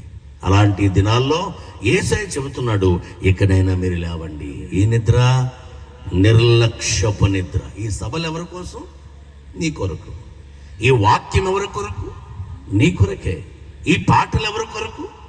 నీ కొరకే. ఎక్కడో ఉన్నటువంటి వారు దైవజనులు దేవుడు పురుకొల్పి ఎంత అద్భుతమైనటువంటి పరిచయం చేయించుకుంటున్నాడే. కారణం, గ్రామం మీద భారం. దేవునికి స్తోత్రం చెప్పండి, గట్టిగా చెప్పాలి హల్లెలూయా. ఈ రాత్రి నేను సూటిగా చెప్పగలను ప్రియులరా, దేనికోసం ఖర్చు పెట్టిన ఏ రూపాయి కూడా వృధాగా పోదు, ఏ కన్నీరు కూడా వృధా పరచబడదు. మరోసారి మనం చేస్తున్నాను, ఈ రాత్రి నీవెక్కడున్నావో కానీ నీ పరిస్థితి ఏదైనా, నీ నిర్లక్ష్యత విడిచిపెట్టాయి, నీ నిర్లక్ష్యమైన స్వభావాన్ని విడిచిపెట్టాయి. ఎవరేమైతే నాకు అక్కర్లే, నాకు ఎందుకండి, నాకు అవసరం లేదండి, ఇలాంటి కబుర్లు చెప్పేవాళ్ళు చాలా మంది ఉంటారండి. ఏ నిద్ర? ఈ నిద్ర మాట్లాడరేటండి. చూద్దాంలే అమ్మా, రక్షించబడ్డం. మా సంఘంలో రోజు బర్త్డే మీటింగ్ జరుగుతూ ఉంది. చిన్న బిడ్డ మీటింగ్ అంతా అయిపోయింది, కేక్ కటింగ్ సమయం వచ్చింది. పాపను పిలిచాం, కేక్ కటింగ్ జరుగుతుంది. ఇక కేక్ కటింగ్ సమయంలో ఈ పాప వాళ్ళ అమ్మమ్మ వచ్చి, అన్న మా సంఘంలో అందరూ, నేను ముసలి కూడా రేపు నుండి చచ్చిపోయి కూడా అన్నయ్య అంటారు నన్ను. అన్నయ్య లోపల మా అమ్మమ్మ ఉంది, మా అమ్మమ్మ ఏంటి అమ్మమ్మ 4 తరాలు అమ్మమ్మ ఉంది, ఈవిడ అమ్మమ్మ, ఈవిడికి ఇంక అమ్మమ్మ ఉందట ఉంది. ఆవిడ వచ్చి పిల్లలతో కేక్ కట్ చేస్తే తీసుకురండి అమ్మ. ఆవిడ మొత్తం పళ్ళని ఊడిపోయినాయి. ఒక పన్ను ఉంది, ఆ పన్ను ఊగుతుంది, ఆ పన్ను చుట్టూ పాసే. అంటే ఆ పన్ను చుట్టూరా పాసే ఉంది, పళ్ళన్నీ ఊడిపోయిన ఆ పన్ను ఎంత పొడుగుంది, అది ఇలా ఊగుతుంది. ఈమెను ఇలా పట్టుకుని ఇటు ముగ్గురు ఇలా నడిపించుకు తీసుకొచ్చారు. అవసరం అండి ఇప్పుడు ఇవిడికి ఇక్కడికి? సరే, మొత్తానికి వచ్చింది. ప్రార్థన చేసే ముందు ఇంత ఉంది, ఆవిడ మీద ఇలా చేసి, అమ్మా నన్ను కొంపు నోరంతా రక్షించబడ్డావా అన్నాను. అంది. ఆవిడ వినపడదట, పెద్ద సౌండ్ ఇంజనీర్ అట, నాకేం తెలుసు అంది. ఈలోగా ఈ పిల్ల అమ్మమ్మ ఉందే, అమ్మా నువ్వు అన్నయ్య అన్నాడు బాప్తీసం తీసుకున్నావు అంటున్నాడంటే అందు. అంటే అర్థం ఏంటి? ఇప్పుడు ఆవిడ బాప్తీసం పొందేస్తే నాకు ఇది 1 కోటి రూపాయలు వచ్చేది మరి అంది. చాలామంది భావన ఏంటో చెప్పనా, ఎవరైనా రక్షించబడే కుటుంబం ప్రార్థనకు వస్తున్నారంటే పెద్ద వాళ్ళ వల్ల మాకు ఇది ఉపయోగం అన్నట్టు. రక్షించబడితే మీకు లాభం, నరకాగ్ని నుంచి తప్పించబడతారు. దేవునికి స్తోత్రం చెప్పండి.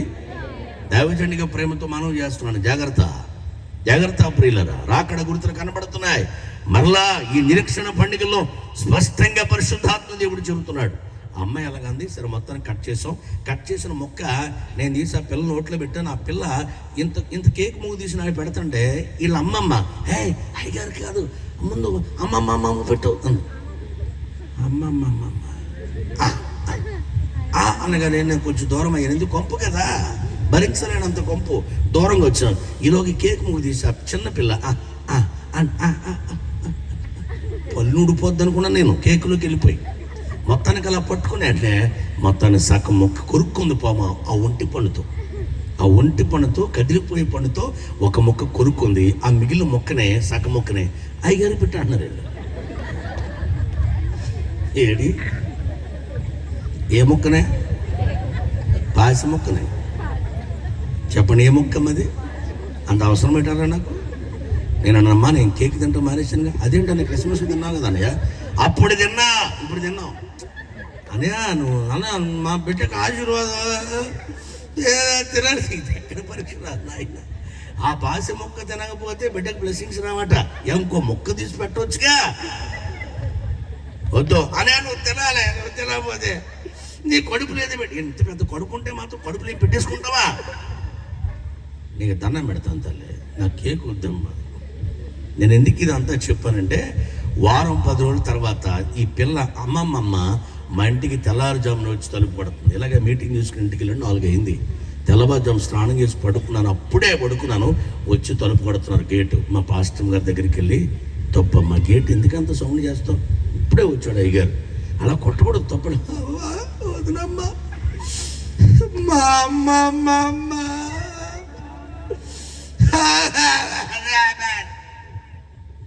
ఎవరికి అమ్మమ్మ? నాకా అంటే ఈడంది యా అమ్మా ఆగు లేపుతా నాకు అన్నీ అని ఇల్లు లోపలికి వచ్చిన లేపితే ఎవరమ్మా? కుమారి వచ్చింది అయ్యారు. అరే లేదమ్మా బయటికి వెళ్ళి ఏంటమ్మా కుమారి ఏంట అనియా అమ్మ. ఇప్పుడు ఏం చేయాలి? నేను వచ్చి రక్షించబడ్డావని మర్యాద అడిగా ముసలిదాన్ని. నా వైపు పెద్ద ఏదో వెరైటీగా అంది. ఇప్పుడు ఏం చేయాలి నేను? చెప్పలేడు తమ్ముళ్ళు. ఎంతమంది లేరండి ఈరోజు కౌతరములో రక్షించబడినమ్మా మారు మనసు పొందండి, బాప్తిసం పొందండి, సంఘానికి రండి, బ్రతుకు మార్చుకోండి, జీవితం మార్చుకోండి అంటే పాపం పాస్ట్ గారు బతి మారుతున్నాడు అంటే మీరు వచ్చేస్తే మరి మాకు ఇది పెద్ద గొప్ప. మరి నేను విమర్శించడానికి వాస్తవం చెప్పట్లే, దేవుని సేవకుడిగా ప్రేమతో మనం చేస్తున్నా. నీ నిర్లక్ష్యత విడిచిపెట్టాయి, లక్ష్యముతో ప్రభు దగ్గర ఖచ్చితంగా ప్రభుని ఆశీర్వదిస్తాడు. దేవునికి స్తోత్రం. రోజు ఒక తండ్రి దగ్గరికి కొడుకు వచ్చి అన్నాడట, నాన్న అన్నట, రై నన్ను నాన్న అంటావట సుంట, మనమేంట్రా, మన కులం ఏంట, మన గోత్రం ఏంట్రా అన్నాడట. మరి నిన్ను నాన్న పోతే ఎవరు నన్ను అన్నాడు. ఇటు కన్న తండ్రే కన్న కొడుకే. ఒరే నన్నే అనరా, మన కులమేంట్రా, మన కులం ఏంటి, మన గోత్రం ఏంట్రా వెధవాయి, ఏం మాట్లాడుతున్నావు? గ్రాంధికుడు నేర్చుకున్నాడు. గ్రాంధికమా ఎలా పిల్లలు నాన్న నిన్ను అంటే నాన్నా నానా నానా నానా నానా నానా ఇలా విలువ అన్నాడట.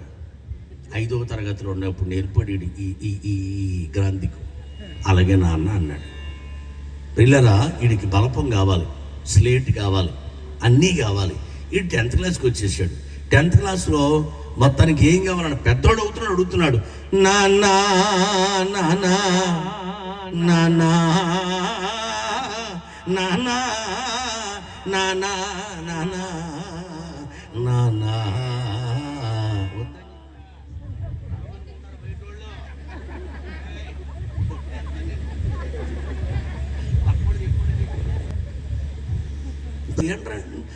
నానా నానా గైడ్ గైడ్ గైడ్ కావాలంటే 10th క్లాస్ గైడ్ కొంటాకి అరగంట బాడేట్టు నాన్న.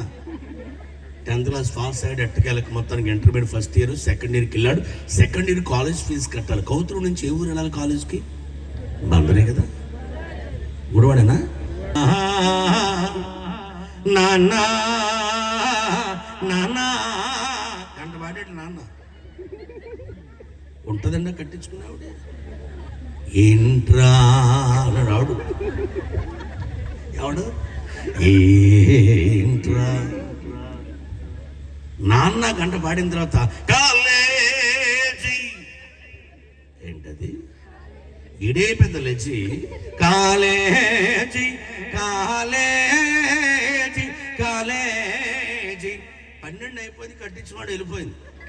వీడి ఫీజు కట్ల ఆల్ టికెట్ రాలేదు, ఎగ్జామ్ రాయలేదండి మాస్టర్. ఇంటికాడ కూర్చున్నాడు. కౌతరములో వీడి ఇల్లు కాలిపోతుంది. ఇల్లు కాలిపోతుంది, వేసవికాలం. వీడు ఎంత త్వరగా వెళ్ళి చెప్పాలి నాన్నెక్కడ సైకిల్ తీసి తొక్కి మొత్తానికి పెట్రోల్ బంక్ సెంటర్లో ఉందా, పెట్రోల్ బంక్ అక్కడ సెంటర్లో వచ్చినప్పుడు అక్కడ ఆగాం. కిల్లీ కొట్టుందా, డ్రింక్లో అక్కడ తాగుతున్నాడు. డ్రింక్ తాగుతుంటే సైకిల్ వేసుకెళ్ళి అన్నాడు, సైకిల్ పారేసి. ఏమైందిరా అనగా తండ్రి ఏమైందిరా వీడికి పాపం గ్రాంధిక్యం ఎక్కువైపోయింది వీడికి. అప్పుడు కొడుకు అంటాడు, నాన్నా నాన్నా నాన్నా. మధ్యలో ఏడుపు కలిసిందిగా, వీడికి దడొచ్చింది. ఒరే ఏమైందిరా ఏడుస్తున్నావు? మామూలు మాట వచ్చేసింది వీడికి దెబ్బకే. ఏమైందిరా అని అడిగితే వీడికి రాదు చెప్పడం. నాన్నని అంటున్నారు. బాడాడు ఇల్లు ఉంటుందండి ఇక్కడ, ఆ కాలిపోయి ఇల్లు ఉంటుందా? ఏమైందో చెప్పరంటే మన గృహమే. 2వ గంటకు వచ్చింది గృహం అనే పదం. వీడికి అర్థమైపోయింది. ఏమైందిరా రే నాన్న ఏమైందిరా? గడ్డం పట్టుకుని చెప్పరా, అగ్ని చేత. 3వ గంట అగ్ని చేత అనగా వీడికి అర్థమై పారేసిన సైకిల్ వీడి చేత బట్టి ఇంటికి తొక్కుండి వచ్చాడు. అప్పటికి ఇల్లంతా ఏమైంది? బూడుదా. మీరు నవ్వుతారని చెప్పలే. ఇన్ని ప్రసంగాలు 3 రోజులు ఉన్నారు. శుభప్రథమ నిరీక్షణతో కూడిన పండుగల్లో ఇంకా మీరు మారు మనసు పొంది పశ్చాత్తాప నిరీక్షణ కలిగిన వారిగా నిర్లక్ష్యత విడిచిపెట్టి, ఏంటది? నిర్లక్ష్యత విడిచిపెట్టి నిరీక్షణతో బాప్త్యసం తీసుకుని రక్షించబడి సంఘములోకి రాకపోతే మీ పనేమొద్దు తెలుసా? అగ్నియారదు. వచ్చేసింది అన్నాయలు కూడా. పురుగు చావదట. మీకు అర్థమవుతుందా? నిర్లక్ష్యం. అరే దేవుని మందిరం అంటే నిర్లక్ష్యం, వాక్యం అంటే నిర్లక్ష్యం, బ్రతుకు మార్చుకోమంటే నిర్లక్ష్యం. ఈ రాత్రి ముగించబోతున్నాడు. ఎప్పుడు రాకడ తెలియదు. రాకడ గురుతులు కనబడుతున్నాయి. సేవకుల మీద కక్ష చూపిస్తూ ఉన్నారు, మందిరాల మీద కూల్చేస్తున్నారు. భయంకరమైన రాజకీయ వ్యవస్థ ఘోరంగా తయారైపోయింది. ఏనాడు లేనటువంటి భయంకరమైన మత ప్రచారం జరుగుతుంది. మన మతం కాదని చెబుతున్నాం, కానీ మత్తు పట్టిన వాళ్ళు భీకరమైన రూపం దాల్చి భయంకరంగా పాడు చేసే దినాలు వచ్చినాయి. మళ్ళీ చెప్తాను, వాక్యము లేక అల్లాడిపోయే దినాలు రాబోతున్నాయి త్వరలో. ఆ రోజులు రాకపూర్వమే మన జీవితాన్ని మార్చుకుందాం. నిర్లక్ష్యతను విడిచిపెట్టాయి, లక్ష్యముతో క్రీస్తు ప్రభు దగ్గరికి రా. దేవునికి స్తుతులు చెప్పండి. కావున ఇతరుల వలె నిద్రపోవద్దు. ఏ నిద్ర? మొదటి నిద్ర నిర్లక్ష్యపు నిద్ర. 2వది 16వ అధ్యాయం. ఈ మాట చదవడం చాలు. న్యాయాధిపతుల గ్రంథం 16వ అధ్యాయం 19వ వచనం. త్వరగా టైం అయిపోయింది. అసలు సంసోను ఎక్కడ నిద్రపోవడానికి పుట్టాడు? మా అన్నయ్యలిద్దరికి నవ్వు వస్తుంది. ఏం చెప్పాడు రాయిగారా? నేను నవ్వడానికి మాట చెప్పను, వెరీ సీరియస్గా చెప్తాను, వినండి. సంసోను ఎక్కడ నిద్రపోవడానికి దేవుడు పుట్టాడు? వాగ్దానపు బిడ్డండి. కారణ జన్ములు బైబిల్లో కొంతమంది ఉన్నారు. కారణ జన్ములు అంటే కారణము చేత పుట్టారు. మొదటివాడు మోషే, కారణ జన్ములు. 2వ వాడు శాంసన్, 3వ వారు ప్రభు అయిన క్రీస్తు. దేవునికి స్తుతులు చెప్పండి. కారణము ఉంది గనక పుట్టాడు. సంసోను కారణ జన్ముడు అన్నా. ఎందుకు? ఏ కారణం? ఫిలిస్తీన్ల గుండెల్లో నిద్రపోవాలి సంసన్. ఎక్కడ నిద్రపోవాలి? ఫిలిస్తీన్ల గుండెల్లో, శత్రువు గుండెల్లో నిద్రపోవాల్సిన సంసన్ ఇప్పుడు ఎక్కడ నిద్రపోతున్నాడు? ఏ నిద్ర? నిద్ర 2వ నిద్ర నీచపు నిద్ర. చెప్పండి, ఏ నిద్ర? ఎక్కడ నిద్రపోవాలి? జర్జాగా నిద్రపోవాల్సిన మనోడు శత్రువు గుండెలో గడగడలాడిపోవాలి. చిన్నప్పుడు అద్భుతమైన పాట పాడేవాళ్ళం, సంసోనంటే ఎవరురా కదా. సంసోను కథలు అద్భుతంగా ఉండే. సంసోను పేరు చెప్తే చంటి బిడ్డ పాలు తాగేవాడు కూడా.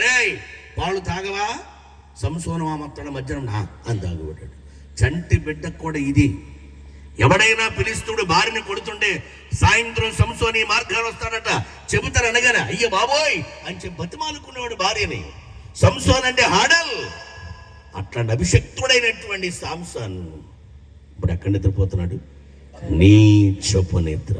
చెప్పండి, ఏ నిద్ర విడిచిపెట్టాలి మనం? మొదటి నిద్ర ఏ నిద్ర?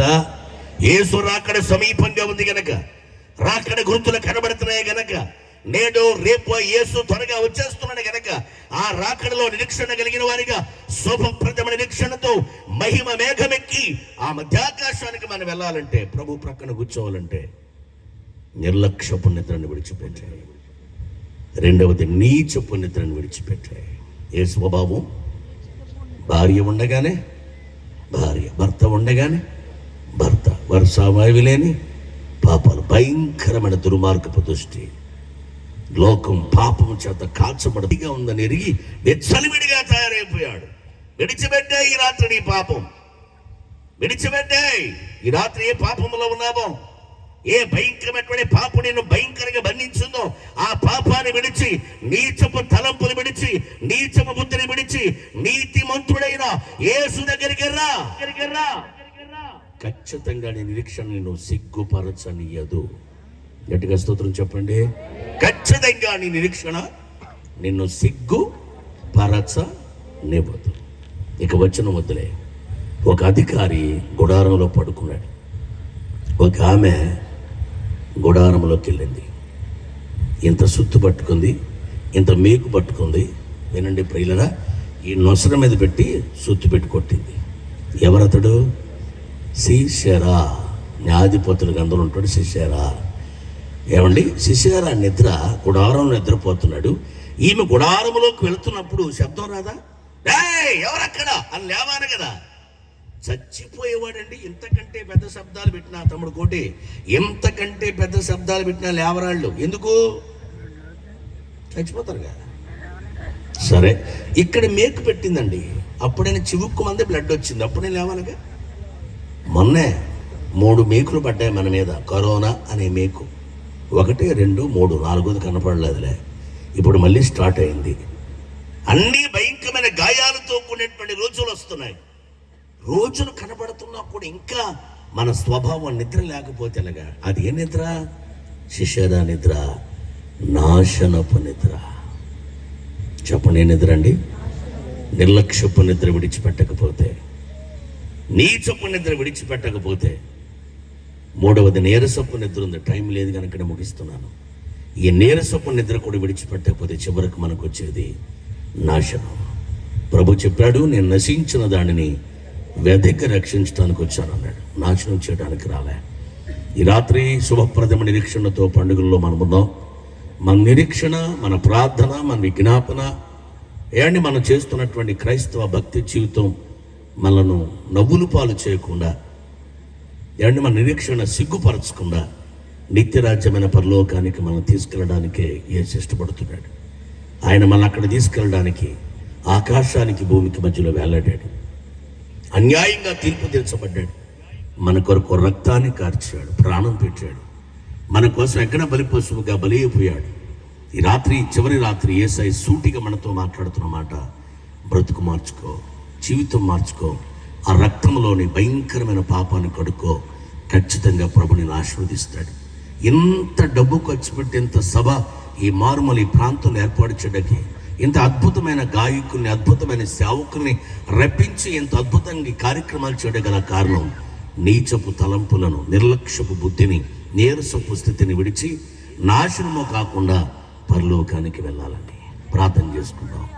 ఒక చిన్న ప్రార్థన చేద్దాం. కళ్ళు మూసుకుందాం. ఓ సోదరీ, రాకడా గురుతులను తెలుసుకోవా, తినుటకు త్రాగుటకు ఇది సమయమా. ప్రార్థన చేస్తావా? 2 కళ్ళు మూసుకుని ఆ కృపగలిగిన దేవుని వైపు చూద్దాం. ఎటు చూసినా యుద్ధ సమాచారాలు, ఎటు చూసినా కరువు భూకంపాలు, ఎటు చూసినా దోపిడీ దౌర్జన్యాలు,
విశ్వాసాన్ని. ఎంతమంది బంధకాలలో పడి ఉండిపోయారు, నిరీక్షణ లేని వారిగా ఉన్నారు. యేసు నామములో వారి బంధకాలు ఊడిపోవునుగాక. వారు బంధించబడిన ప్రతి చోట యేసు నామములో తెగించి బయటికి విడుదల పొంది శ్రేష్టమని ఆరాధించబడినగా ఉండుదురుగాక. ఈ ఆశీర్వాదముతో నింపండి. ఈ కార్యక్రమాలు ఏర్పరచిన ప్రియులు దాసు గారిని బట్టి ఎంతో సహకరిస్తూ ఎంతమందిని పోగు చేసి ఎంత అద్భుతంగా మమ్మల్ని అందరూ ఆహ్వానించిన సుధాకర్ గారిని బట్టి, వారి కుటుంబాలు, సంఘాలను బట్టి నీకు స్తుతులు చెల్లిస్తూ యేసు నామమున ఈ ప్రార్థన అడుగుచున్నాము తండ్రి. ఆమేన్.